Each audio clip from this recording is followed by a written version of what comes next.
देश के जाने माने और सबसे सम्मानित उद्योगपति रतन टाटा साहब अब हमारे बीच नहीं रहे। 1937 में जन्मे रतन टाटा 2024 में 86 साल की उम्र में मुंबई के ब्रीच कैंडी अस्पताल में अंतिम सांसें लेते हैं। रतन टाटा की मृत्यु पर सारा देश गमगीन है, हर किसी की आंखें नम है। रतन टाटा की लेगेसी ऐसी है कि पक्ष विपक्ष दोनों तरफ से उनके निधन पर शोक संदेशों का तांता लगा हुआ है। शायद ही देश में कोई दूसरा व्यक्ति होगा जिसे इतना सम्मान मिला होगा जितना सम्मान रतन टाटा साहब को मिला है। हालांकि मृत्यु इस जीवन का अंतिम सत्य है, हर किसी को एक रोज इससे गुजरना है। लेकिन रतन टाटा के ना रहने पर एक सवाल उठ रहा है कि कौन बनेगा टाटा का उत्तराधिकारी, किसके हाथ जा सकती है 3800 करोड़ के साम्राज्य की कमान। 86 साल की उम्र में रतन टाटा साहब का निधन हुआ। मुंबई के ब्रीच कैंडी अस्पताल में आईसीयू में वो एडमिट थे। रतन टाटा केवल अपने कारोबार के लिए नहीं बल्कि अपने उस दान करने वाले दानवीर व्यक्ति के तौर पर भी जानने आते थे। उद्योगपति रतन टाटा की पहचान एक समाज सेवी की रही है। टाटा ग्रुप के साम्राज्य को दिन दुगना रात चौगुना करने में रतन नवल टाटा का बहुत बड़ा हाथ रहा है। उनकी लीडरशिप में टाटा सन्स ने नई ऊंचाइयों को छुआ, देश दुनिया में कारोबार तेजी से फैलाया। टाटा ट्रस्ट के जरिए देश को आगे बढ़ाने, गरीबों के जीवन स्तर को बेहतर बनाने के लिए रतन टाटा ने कई काम किए। टाटा को लाइमलाइट की दुनिया से दूर रहने, सादा जीवन, उच्च विचार वाली जिंदगी के लिए जाना जाता है।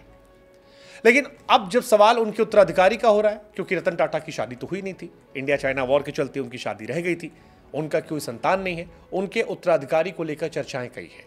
3800 करोड़ के विशाल साम्राज्य को कौन संभालेगा, कौन टाटा अंपायर की देखरेख करेगा, इस सवाल के कई जवाब हैं। टाटा ग्रुप में उत्तराधिकारी को लेकर पहले से योजनाएं बन रही हैं। एन चंद्रशेखरन ने टाटा सन्स के चेयरमैन पद पर 2017 से है। इसके अलावा टाटा ग्रुप की अलग अलग होल्डिंग कंपनियों में परिवार के दूसरे लोग भी हैं जो आगे आने वाले समय में अलग अलग जिम्मेदारियां निभा सकते हैं। कई नाम हैं, जैसे सबसे आगे नाम है नोएल टाटा का। टाटा ग्रुप के संभावित लीडर्स में सबसे मजबूत दावेदार नोएल टाटा हैं।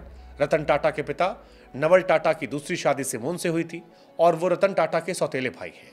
इस पारिवारिक संबंध के चलते नोएल टाटा टाटा ग्रुप की विरासत संभालने वाले नामों में सबसे आगे बताए जा रहे हैं। टाटा ग्रुप के वारिस माया, नेविल और ली टाटा भी हैं। नोएल टाटा के 3 बच्चे माया, नोवेल, ली टाटा जो टाटा के संभावित वारिस हैं, उनका नाम भी सबसे आगे चल रहा है। माया टाटा का नाम सबसे आगे है। 34 साल की माया टाटा टाटा ग्रुप्स में महत्वपूर्ण भूमिका निभा रही हैं और विदेश से पढ़ाई करने के बाद Tata opportunities fund Tata digital में बड़े पद पर हैं। टाटा न्यू ऐप लॉन्च करने में उनका बड़ा रोल है। अपने विजन और बेहतर रणनीति के चलते वो एक प्रमुख दावेदार में है। नेविल टाटा बिजनेस लीडर हैं। 32 साल के नेविल टाटा फैमिली बिजनेस में काफ़ी रुचि रखते हैं, ताल्लुक गहरा है। टोयोटा की मानसी किर्लोस्कर से शादी करने वाले नेविल स्टार बाजार के मुखिया हैं। ये company hyper market chain trend limited के तहत आती है। उनकी लीडरशिप में टाटा फ्यूचर लीडर की झलक मिलती है और एक मुखिया बनने की संभावनाएं उनमें भी देखी जा रही हैं। हॉस्पिटैलिटी सेक्टर को आगे बढ़ा रही हैं ली टाटा। 39 साल की ली टाटा तीनों भाई बहन में सबसे बड़ी हैं। टाटा ग्रुप के हॉस्पिटैलिटी सेक्टर की रीढ़ कहा सकता है। स्पेन के ही आई बिजनेस स्कूल में पढ़ी हैं और ताज होटल रिजॉर्ट, ताज पैलेस को एक्सपैंड करने में उनकी अहम भूमिका है। इंडियन होटल कंपनी के ऑपरेशन देख रही हैं। टाटा ग्रुप का कद हॉस्पिटैलिटी इंडस्ट्री में और मजबूत कर रही हैं। रतन टाटा का उत्तराधिकारी इन्हीं में से कोई हो सकता है। हालांकि रतन टाटा समाज सेवा काम के लिए जाने जाते थे। बिजनेस रणनीतियों को आकार देने में इन लोगों ने उनकी मदद की थी। नोएल टाटा और उनके बच्चों के नाम इस लिस्ट में सबसे आगे हैं। टाटा ग्रुप के फ्यूचर लीडर्स में इनोवेशन, इंटीग्रिटी और सामाजिक प्रभाव जैसी बड़ी जिम्मेदारियां निभानी है।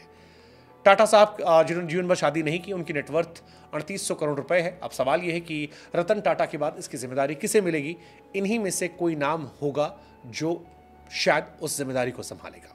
लेकिन रतन टाटा साहब का जाना हम सब के लिए दुखद, गमगीन करने वाला विषय है, क्योंकि टाटा साहब कोई इंडस्ट्रियलिस्ट सिर्फ नहीं थे, एक बिजनेसमैन नहीं थे, एक आइकन थे, एक ऐसे व्यक्ति थे जिनका सम्मान हर कोई करता है। और अब जब ये लेजेंड नहीं है तो फिर सारा देश गमगीन है। एक ऐसा इंसान हिंदुस्तान से गया जिसने हिंदुस्तान के बिजनेस को ग्लोबल स्टेज पे पहुंचाया। बिजनेस किया लेकिन समाज सेवा की, दान दिया, और शायद यही वजह है कि आज सारी दुनिया उनका सम्मान कर रही है।